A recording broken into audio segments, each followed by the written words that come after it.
सबसे पहले तो मैं अमर उजाला परिवार का आभार प्रकट करना चाहता हूं कि आपने इस कॉन्क्लेव में मुझे आमंत्रित किया है। आज आपके बीच होना मेरे लिए बहुत ही खास भी है और बहुत ही एक आत्मीय अनुभव भी है।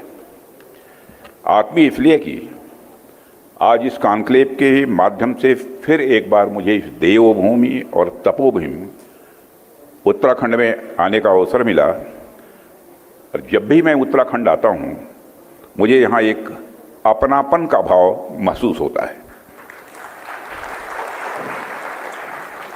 और खास इसलिए है क्योंकि यह अमर उजाला का मंच है।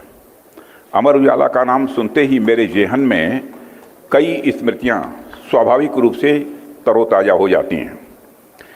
मैंने तो सुना है कि उत्तर प्रदेश और उत्तराखंड समेत देश के कई राज्यों में अमर उजाला का इतना असर रहा है कि मोहल्ले में अगर किसी के पास हर तरह के खबरों का भंडार हो तो लोग उसे मोहल्ले का अमर उजाला कहकर पुकारते हैं। मैं समझता हूं यह अमर उजाला की पहुंच और पकड़ दोनों का सटीक प्रमाण है।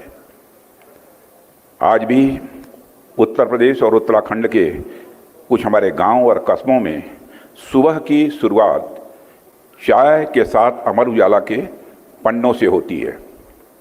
आपकी खबरें मैं मानता हूं कि सिर्फ सूचना मात्र नहीं होती, वे समाज के नब्ज को टटोलने वाली प्रभावी पत्रकारिता से जुड़ी होती हैं।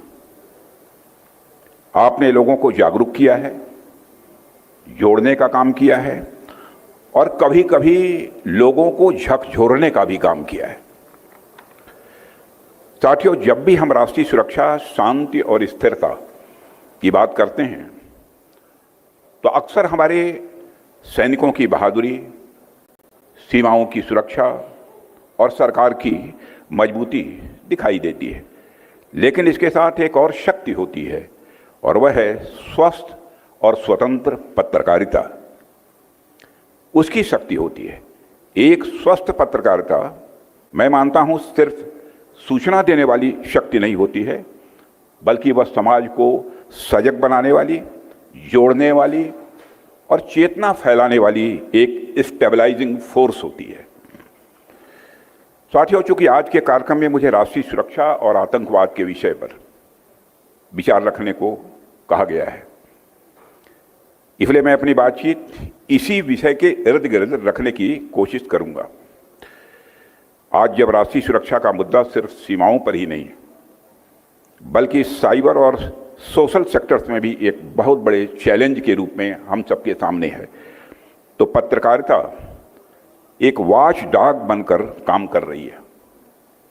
इसलिए हमें यह समझना होगा कि पत्रकारिता केवल एक प्रोफेशन नहीं है, पत्रकारिता केवल एक पेशा नहीं है, बल्कि यह एक राष्ट्रीय कर्तव्य है जो न केवल हमें सूचना देता है बल्कि हमें देश की सुरक्षा के प्रति हर समय सचेत और सजग भी रखता है और जागरूक भी बनाता है।